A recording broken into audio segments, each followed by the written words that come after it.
Hey there, today we're going to take a look at modeling multiplication with array models. I've already taught one side of it to my kids, but for extra homework help tonight, in case they need, they can go back and check this video.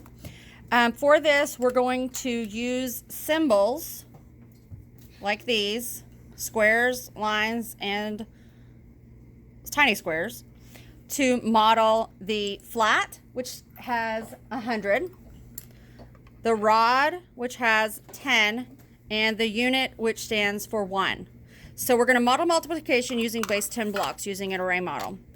First thing we do is we take a look at our problem. Our problem here is 15 times 14, and the first thing we do is break it apart. What does 15 break apart into? 10 and 5. 10 and 5. What about 14?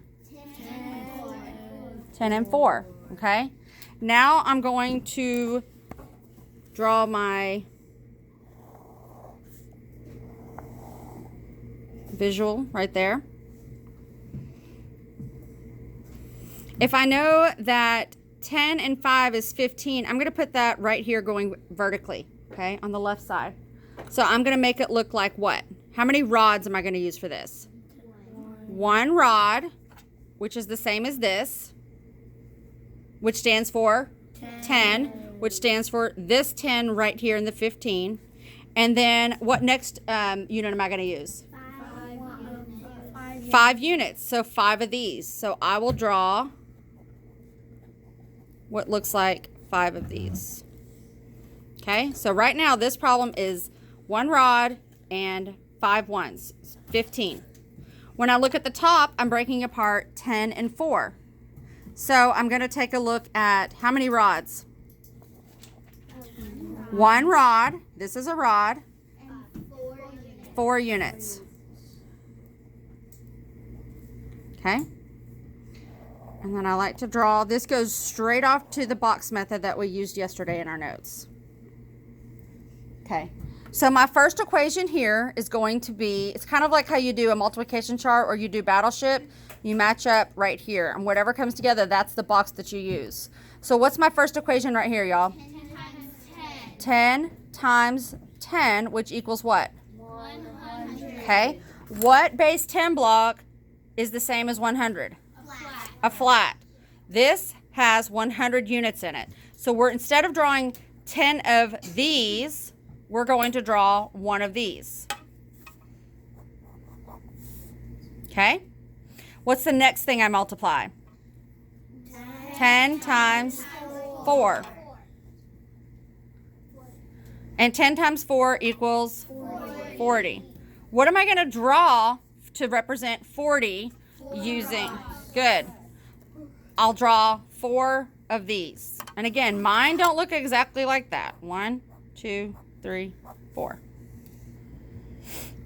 My next equation is 10 times 5, which equals what?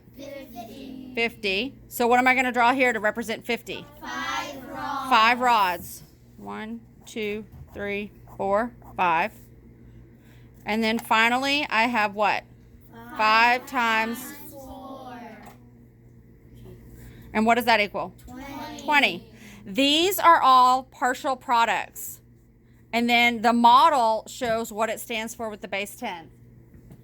Sorry. So what am I going to draw for 20? Yes, 2 of these. Okay. Now, in order to find the answer for this, I just count up my base 10. This one stands for 100, 110, 120, 130, 140, 150, 160, 70, 180, 190, 200, 210. So my answer to 15 times 14 equals 210. Okay? You're going to do the rest of these on your own tonight for homework. If you need to, look back over here and remember that the larger square equals the flat for 100. The line equals the 10 rod, and the smaller squares equals the 1 unit cube.